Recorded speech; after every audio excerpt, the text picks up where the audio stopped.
कैसे हैं आप सब बच्चों। आज हम बात करने वाले हैं वेक्टर्स के सॉल्यूशंस की। तो एससी वर्मा में जो हमारा चैप्टर है, chapter number 2 physics and mathematics, इसके सारे क्वेश्चंस के सॉल्यूशंस की हम बात करने वाले हैं।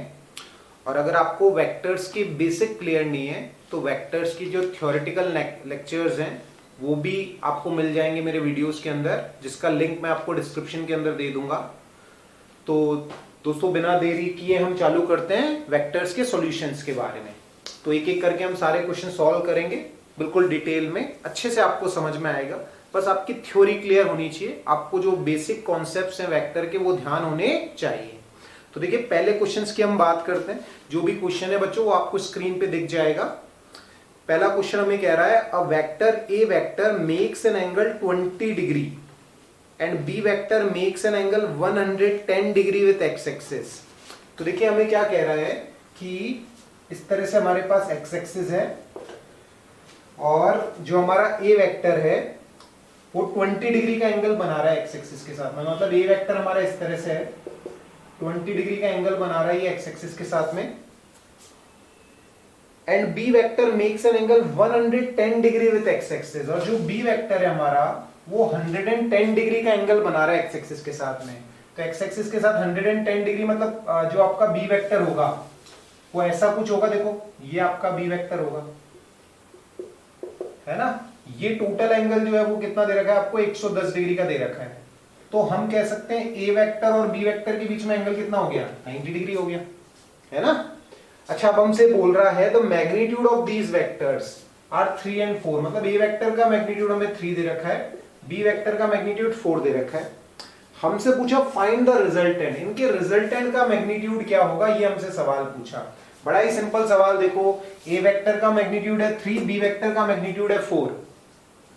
तो हम क्या कह सकते हैं, इनके रिजल्टेंट का जो मैग्नीट्यूड होगा वो हम कैसे लिख सकते हैं। देखो हम फॉर्मूला अप्लाई कर सकते हैं। कौन सा फॉर्मूला अप्लाई करेंगे, root A square plus B square plus 2ab cos theta. Theta की वैल्यू बताओ कितनी हो जाएगी, 90 डिग्री हो जाएगी। ए वेक्टर का मैग्नीट्यूड कितना दे रखा है 3, बी वेक्टर का मैग्नीट्यूड कितना दे रखा है 4। सारी वैल्यूज हम पुट अप कर देते हैं। देखो बिल्कुल सिंपल सवाल है। ए का मैग्नीट्यूड 3 का स्क्वायर 4 का स्क्वायर 2 3 4 cos 90। अच्छा बताओ ये वाली चीज कितनी, 0। ये वाली चीज हो गई 0। तो बताओ आर का मैग्नीट्यूड कितना आ जाएगा 5, रिजल्टेंट का मैग्नीट्यूड कितना आ जाएगा 5। अब रिजल्टेंट होगा कैसे, अगर आप उसे रिप्रेजेंट करना चाहते हैं तो इस तरह से आपका रिजल्टेंट होगा, ये है ना। ये वेक्टर है, ये आपका अपना बी वेक्टर है। तो जो रिजल्टेंट वेक्टर बच्चों आपका होगा वो कुछ ऐसा होगा, देखो ऐसे, इस तरह से। ये आपका रिजल्टेंट वेक्टर होगा आर। अच्छा सोचो अगर रिजल्टेंट वेक्टर का एंगल मुझसे पूछ लें कि रिजल्टेंट वेक्टर ए वेक्टर के साथ कितना एंगल बनाएगा, तो अल्फा। मान लिया रिजल्टेंट वेक्टर ए वेक्टर के साथ अल्फा एंगल बना रहा है, तो अपन फॉर्मूला जानते हैं। कौन सा फॉर्मूला जानते हैं, देखो कि tan अल्फा क्या होता है, b sin theta upon a plus B cos theta. ठीक है, तो रिजल्टेंट का ए वेक्टर के साथ एंगल भी निकाल दो आप। पूछा नहीं है वैसे सवाल में आपसे, लेकिन सीखो आप कॉन्सेप्ट। देखो ए वेक्टर के साथ एंगल निकाल रहे हैं, तो बी वेक्टर का मैग्नीट्यूड कितना है 4 sin 90, ए का मैग्नीट्यूड कितना है 3, ए वेक्टर का मैग्नीट्यूड कितना है 3 प्लस 4 cos 90। अच्छा अगर देखेंगे ये वाली चीज 0 हो जाएगी, तो tan अल्फा की वैल्यू बच्चों बताओ कितनी आएगी 4/3। अच्छा बताओ tan अल्फा 4/3 कब होता है, जब अल्फा की वैल्यू कितनी होती है 53 डिग्री। तो रिजल्टेंट वेक्टर ए वेक्टर के साथ कितना एंगल बनाएगा 53 डिग्री का एंगल। तो रिजल्टेंट वेक्टर का एक्स एक्सिस से एंगल अगर आपसे पूछ लें तो बताओ एक्स एक्सिस के साथ एंगल कितना हो जाएगा 20 प्लस 53 डिग्री। रिजल्टेंट वेक्टर का एक्स एक्सिस के साथ बच्चों एंगल हो जाएगा 73 डिग्री, है ना। तो इस तरह से ये हमारा पहला वाला सवाल हो जाएगा। बिल्कुल आसान सा सवाल है, आपको अच्छे से समझ में आना चाहिए। ठीक है,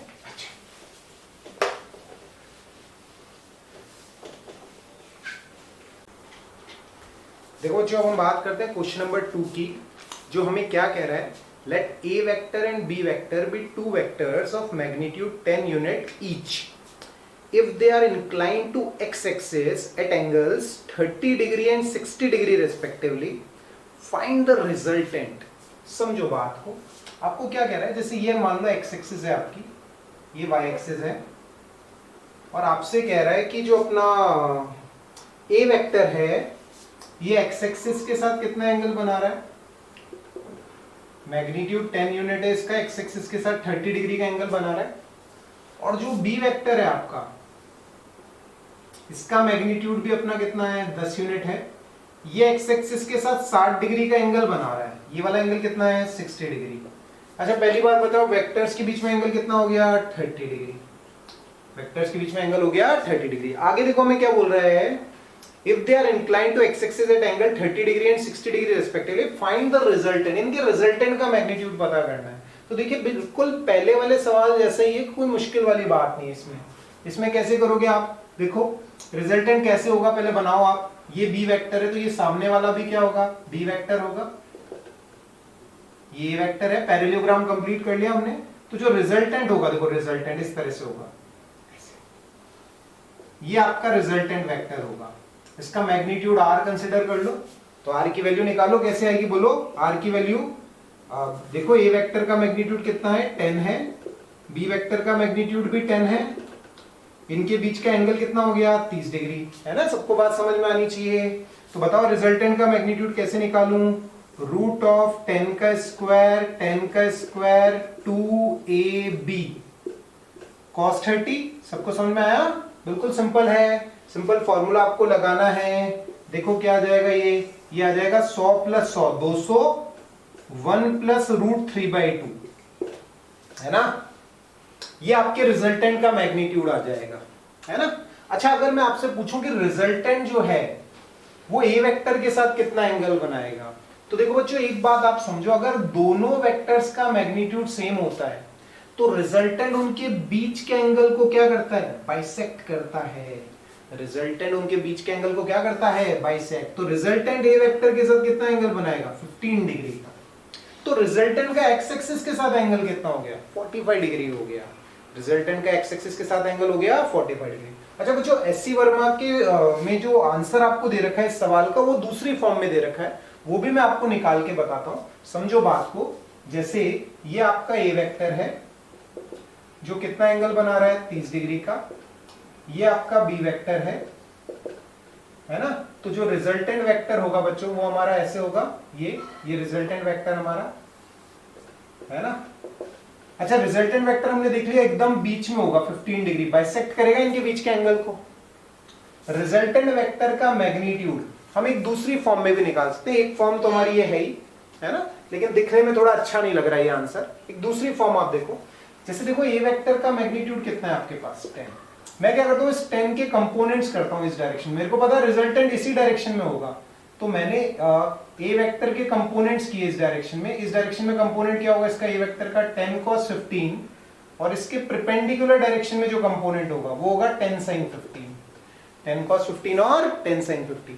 वैसे बी वेक्टर का देखो बच्चों, ये 10 है, ये वाला एंगल बी वेक्टर के साथ 15 डिग्री, क्योंकि वेक्टर्स के बीच का एंगल कितना था, 30 डिग्री, है ना। तो ये एंगल 15 डिग्री। अच्छा बी वेक्टर का इस डायरेक्शन में कंपोनेंट 10, ये 15, तो ये 10 cos 15 आ जाएगा।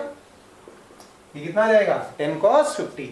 और ये इसके परपेंडिकुलर डायरेक्शन में ये आ जाएगा आपके पास 10 sin 15। अब इस 10 sin 15 को ये वाला 10 sin 15 कैंसिल कर देगा। तो अगर आप देखो, और ये वाले जो कंपोनेंट्स हैं इनके 10 cos 15 और ये 10 cos 15, ये दोनों ऐड अप हो जाएंगे। तो आप कह सकते हैं रिजल्टेंट का मैग्नीट्यूड कितना हो जाएगा, 2 into 10 cos 15। तो कितना हो जाएगा बच्चों रिजल्टेंट का मैग्नीट्यूड, 20 cos 15। ऐसे आपको बात समझ में आनी चाहिए, है ना। इस फॉर्म में आपको आंसर दे रखा है 20 cos 15, है ना। लेकिन बात ये और ये सेम ही है, बस ये दिखने में अच्छा लगेगा आंसर। तो अगर ऑप्शंस आपको दिए जाते हैं तो किसी भी फॉर्म में आप आंसर पता कर सकते हैं, ठीक है। देखो बच्चों अब हम बात करने वाले हैं क्वेश्चन नंबर 3 की। क्या कह रहा है देखो, add vectors A vector, B vector and C vector each having a magnitude of 100 unit and inclined to x axis at angles 45 degree, 135 degree and 315 degree respectively. समझो बात को, बढ़िया सवाल है। आपको कंपोनेंट्स करने आने चाहिए वेक्टर्स के। तो अगर आपको कंपोनेंट्स करने नहीं आते वेक्टर्स के, तो मैंने वेक्टर्स पे एक लेसन बना रखा है कंपोनेंट्स ऑफ वेक्टर्स, उसको आप अच्छे से देखिए तो इस सवाल को करने में आपको कोई दिक्कत नहीं आएगी, आपसे ही हो जाएगा ये। देखिए क्या कह रहा है सवाल, ये मान लो हमारी एक्स एक्सिस हो गई, ये हमारी वाई एक्सिस हो गई, ठीक है साहब। अब कौन कौन सी चीजें हमें दे रखी, देखो क्या बोल रहा है, ए vector, B vector, C vector, तीनों का मैग्नीट्यूड कितना है, 100 है। और अपना जो ए वेक्टर है ये एक्स एक्सिस के साथ कितना एंगल बना रहा है, 45 डिग्री का एंगल बना रहा है। ए वेक्टर एक्स एक्सिस के साथ 45 डिग्री का एंगल बना रहा है। बी वेक्टर जो है वो एक्स एक्सिस के साथ 135 डिग्री का एंगल बना रहा है। 135 डिग्री मतलब देखो इस तरह से होगा, ये यहां से ऐसे, ये बी वेक्टर होगा आपका। एक्स एक्सिस के साथ में इसका एंगल कितना हो गया, 135 डिग्री हो गया, ये 135 डिग्री। तो ए वेक्टर और बी वेक्टर के बीच में एंगल हो गया 90 डिग्री, ठीक है।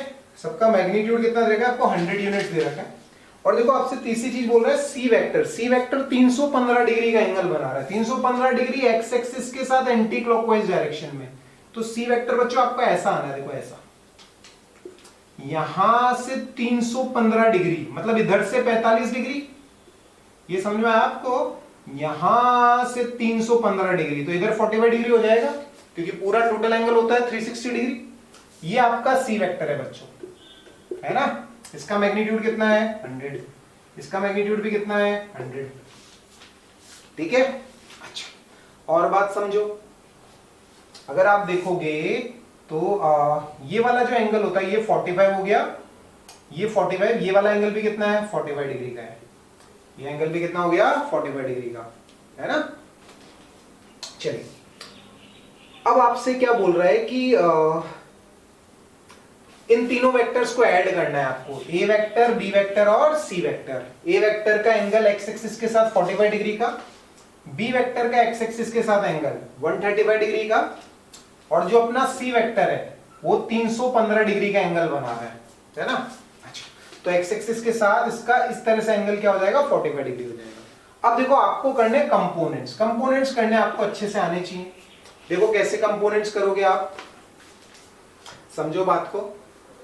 अच्छा पहले एक चीज मुझे बताओ कि बी वेक्टर और सी वेक्टर के बीच में एंगल कितना होगा, ये वाला एंगल कितना, देखो ये वाला एंगल है टोटल 135 डिग्री, है ना, ये वाला एंगल है 135 डिग्री। तो मैं अगर आपसे पूछूं ये एंगल कितना हुआ, ये एंगल, तो ये वाला एंगल हो गया बच्चों 180 डिग्री का। ये वाला एंगल कितना है, 180 डिग्री, सही है बात, है ना, है ना, समझ में आना चाहिए आपको अच्छे से। ये पूरा एंगल कितना हुआ, 180 डिग्री हुआ। तो आप सवाल देखेंगे तो बड़ा ही सिंपल सवाल है ये। देखो बी वेक्टर और सी वेक्टर एक दूसरे के जस्ट अपोजिट है, तो बी वेक्टर को तो सी वेक्टर कैंसिल आउट कर देगा ना, बचेगा क्या, सिर्फ क्या बचेगा, सिर्फ बचेगा आपके पास ए वेक्टर, इसका मैग्नीट्यूड क्या है, 100 है। तो बेसिकली ये ही किसको रिप्रेजेंट करेगा, रिजल्टेंट को रिप्रेजेंट करेगा। तो आप क्या कहेंगे कि रिजल्टेंट वेक्टर का मैग्नीट्यूड कितना हुआ, 100 न्यूटन हुआ। ए वेक्टर ही आपका क्या हो गया, रिजल्टेंट हो गया। तो रिजल्टेंट वेक्टर का मैग्नीट्यूड हुआ 100 न्यूटन, और वो एक्स एक्सिस के साथ कितना एंगल बनाएगा, 45 डिग्री का एंगल बनाएगा। बिल्कुल सिंपल सा सवाल था, लेकिन लॉजिकली आपको वेक्टर्स को रिप्रेजेंट करना आना चाहिए। अगर इतना सा आपको रिप्रेजेंट करना आता है तो देखिए क्या था सवाल में, मैंने रिप्रेजेंट किया, देख के मैं समझ गया बी और सी के बीच में एंगल 180 डिग्री है ना, तो एक दूसरे को कैंसिल आउट कर देंगे, बचेगा क्या, सिर्फ ए वेक्टर बचेगा, वही आपका क्या हो गया, रिजल्टेंट वेक्टर हो गया।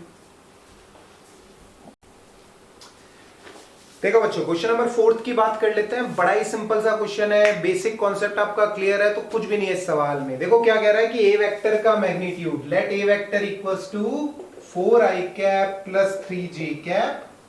बी वेक्टर का मैग्नीट्यूड देखो कितना दे रखा है, स्क्रीन पे आपको क्वेश्चन दिख जाएगा, 3i cap plus 4j cap. ठीक है साहब, आपसे क्या क्या चीजें पूछे, आपसे पूछा है ए वेक्टर का मैग्नीट्यूड, बी वेक्टर का मैग्नीट्यूड, तीसरा आपसे पूछा है ए वेक्टर प्लस बी वेक्टर का मैग्नीट्यूड, चौथी चीज आपसे पूछी है ए वेक्टर माइनस बी वेक्टर का मैग्नीट्यूड। ठीक है, बड़ा ही सिंपल सा सवाल है, देखो कुछ भी नहीं है इसके अंदर। पहला देखो किसी भी वेक्टर का मैग्नीट्यूड, देखो ए वेक्टर का क्या दे रखा है 4i cap plus 3j cap, बोलो ए वेक्टर का मैग्नीट्यूड, बिल्कुल सिंपल सी बात, कैसे लिखा जाएगा 3 का स्क्वायर प्लस 4 का स्क्वायर, ए वेक्टर का मैग्नीट्यूड कितना हो गया 5। दूसरी चीज बी वेक्टर का मैग्नीट्यूड कितना आएगा, बोलो 3i cap plus 4j cap है तो क्या आ जाएगा रूट ऑफ 3 का स्क्वायर प्लस 4 का स्क्वायर, ये भी कितना आ गया अपना 5, है ना, जोड़ना सबको आता है, रूट 9 प्लस 16 25। तीसरी बात ए वेक्टर प्लस बी वेक्टर, पहले आप ए वेक्टर प्लस बी वेक्टर पता करो बच्चों, देखो A vector plus B vector कैसे जोड़ना मैंने आपको सिखाया था, अगर वेक्टर एडिशन नहीं आता तो प्लीज वेक्टर एडिशंस के मेरे लेसन देखिए वेक्टर्स के, ये सवाल आपको बिल्कुल एकदम लगेगा बच्चों जैसा सवाल। देखो A vector plus B vector जोड़ो कितना आता है 7i कैप, आई कैप वाले को आई कैप से, जे कैप वाले को जे कैप से, 7j कैप, तो बोलो A vector plus B vector का मैग्नीट्यूड कितना हो गया 7√2, सिंपल। चौथी चीज A vector minus B vector पता करते हैं, कैसे पता करोगे, देखो A vector minus B vector, इसमें से माइनस करो क्या आएगा, देखो 4i cap minus 3i cap, I cap आएगा, ये समझ में आया सबको, जोड़ना था तो इसको इसके साथ जोड़ दिया 7i कैप, इसको इसके साथ 7j कैप, घटाना है तो इसमें से इसको घटा दो और इसमें से इसको घटा दो, तो 3j cap minus 4j cap क्या आएगा, बोलो माइनस j कैप। मैग्नीट्यूड बता सकते हैं क्या सभी, क्या आएगा, देखो रूट ऑफ आई कैप के साथ 1 है 1 का स्क्वायर, जी कैप के साथ भी 1 है 1 का स्क्वायर, तो मैग्नीट्यूड कितना हो गया √2, बिल्कुल सिंपल क्वेश्चन है ना। देखो बच्चों अब बात करते हैं क्वेश्चन नंबर 5 की, बोल रहा है refer to the figure 2e1, find the magnitude x and y components and the angle with the x axis of the resultant of OA vector, BC vector and DE vector। ये जो तीन vectors आपको given है इन तीनों का resultant आपको पता करना है, रिजल्टेंट का मैग्नीट्यूड, उसके x और y कंपोनेंट्स, सारी चीजें पता करनी है। देखो करते हैं सवाल, मान लो ये हमारी x एक्सिस हो गई, ये y एक्सिस हो गई, x एक्सिस और y एक्सिस। अच्छा जो अपना ये पहला वाला वेक्टर है OA वेक्टर, ये x एक्सिस के साथ कितना एंगल बना रहा है, देखो 30 डिग्री का, इसका मैग्नीट्यूड 2 है, x एक्सिस के साथ 30 डिग्री का एंगल बना रहा है ये आपका OA वेक्टर, ठीक है OA वेक्टर। दूसरा आपका DE वेक्टर, DE वेक्टर देखो कैसा है, देखो मैं ऐसे रिप्रेजेंट कर देता हूं DE वेक्टर को, ऐसे है ना, मैग्नीट्यूड कितना है इसका 1, नेगेटिव y एक्सिस के अलोंग है ना। तीसरा BC vector, negative x axis के साथ 60 डिग्री का एंगल बना रहा है, इसको देखो ऐसे रिप्रेजेंट कर देते हैं बच्चों, ऐसे रिप्रेजेंट कर सकते हो आप वेक्टर को, कोई दिक्कत वाली बात नहीं है। 1.5 ये एंगल कितना है 60 डिग्री है, ठीक है सबको समझ में आया।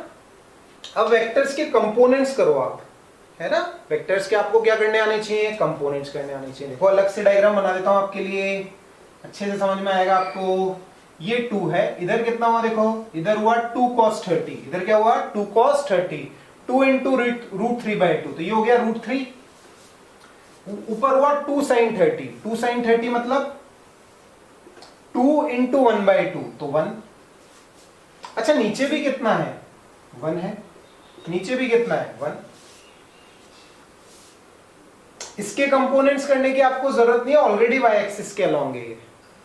इसके करो 1.5 cos 60, इधर क्या आएगा बोलो 1.5 cos 60, तो 1.5 into 1/2, तो ये आ जाएगा आपके पास 0.75, ठीक है।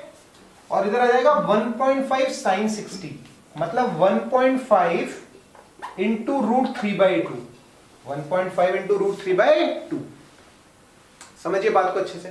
अच्छा ये √3 जो हुआ ये लगभग हुआ 1.75 बोल देता हूं मैं, है ना, लगभग होता है 1.74, 1.75 बोल देते हैं, अप्रोक्सीमेट आंसर हम निकालते हैं। तो अगर आप देखेंगे तो इधर कितना बचा, इधर आपका बचा 1.75 माइनस 0.75 1, और अगर ऊपर आप देखोगे तो ऊपर आपका कितना बचेगा, ऊपर आपका बचेगा बच्चों y एक्सिस के अलोंग जो कंपोनेंट आएगा आपका वो बचेगा देखो कितना, ये 0.75 इंटू रूट 3 कर दो। देखो ये 1 से ये 1 कैंसिल हो जाएगा, ऊपर वाले में से इसको माइनस करोगे, ये 1 और ये 1 कैंसिल हो जाएगा, ऊपर क्या बचेगा, ऊपर आपका बचेगा 0.75 इंटू रूट 3, 0.75 इंटू रूट 3। ठीक है साहब। अच्छा अब बचे क्या, इधर 1 इधर 0.75 इंटू रूट 3। इन दोनों का रिजल्टेंट आपको पता करना है। इन दोनों का ये जो रिजल्टेंट होगा, ये जो रिजल्टेंट आएगा वो ऐसा आएगा, देखो 0.75 इंटू रूट 3। इन दोनों का रिजल्टेंट ऐसा आएगा। अब ये रिजल्टेंट का मैग्नीट्यूड ही बच्चों आपको पता करना है। बताओ मैग्नीट्यूड बता दो मुझे, सिंपल सी बात। रिजल्टेंट का मैग्नीट्यूड रूट ऑफ 1 का स्क्वायर प्लस, इसको देखो, इसको क्या लिखोगे आप, रूट 3 इंटू 0.75। 0.75 इज बेसिकली 3/4 लिख सकते हैं इसे। तो मैं देखो कैसे लिख देता हूं इसे, 9/16, इसका स्क्वायर करेंगे ना, 9/16 इंटू 3। तो ये बेसिकली बच्चों आपका होएगा रूट ऑफ 1 प्लस 27/16। आप सॉल्व करेंगे तो नियरली आंसर 1.6 आ जाएगा। नियरली आंसर कितना आ जाएगा, 1.6। अब बेसिक कैलकुलेशन बच्चों आपको आनी चाहिए, है ना। अच्छा एक चीज और उसने हमसे क्या बोली थी कि एक्स और वाई कंपोनेंट्स पता करो रिजल्टेंट के एक्स और वाई कंपोनेंट्स पता करो। देखो एक्स कंपोनेंट आप देखोगे तो नियरली किसके बराबर आ जाएगा, 1 के। मैंने थोड़ा अप्रोक्सीमेशन किया इसलिए 1 के बराबर आ रहा है। एग्जैक्ट कैलकुलेट करोगे तो वही आंसर आ जाएगा जो आपका एससी वर्मा के सॉल्यूशंस में दे रखा है ना। तो इधर रूट 3 इधर 0.75, उन्होंने आंसर अपने को दे रखा है 0.98, है ना। तो लगभग वो कितना हो जाएगा अपना, 1 के करीब हो जाएगा।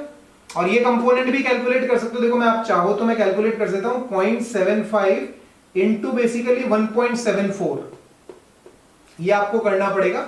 इसको आप सॉल्व करोगे तो y कंपोनेंट बच्चों लगभग आपका आ जाएगा 1.3 के करीब। कैलकुलेशन मैं समझता हूं आप सभी को आती होगी, मेन आपको कॉन्सेप्चुअल क्लैरिटी होनी चाहिए। अच्छा एक चीज और, आपसे क्या बोला तीसरा पार्ट इसका कि angle with the x axis of the resultant का एक्स एक्सिस के साथ एंगल कैसे करोगे। मान लो अल्फा एंगल है ये, तो अगर आप देखोगे तो ये लगभग हमारा है 1.3 और ये लगभग है हमारा 0.98 या 1। तो tan अल्फा आप कैसे लिख दोगे, देखो तीसरे पार्ट का सॉल्यूशन, tan अल्फा कैसे लिखोगे बताओ। tan अल्फा आ जाएगा आपके पास 1.3/1। ये आपके पास किसकी वैल्यू हो जाएगी, tan अल्फा की वैल्यू हो जाएगी, है ना। Alpha is basically tan inverse 1.3 approximate. ठीक है, सिंपल सा सवाल, आपको कंपोनेंट्स करने आने चाहिए।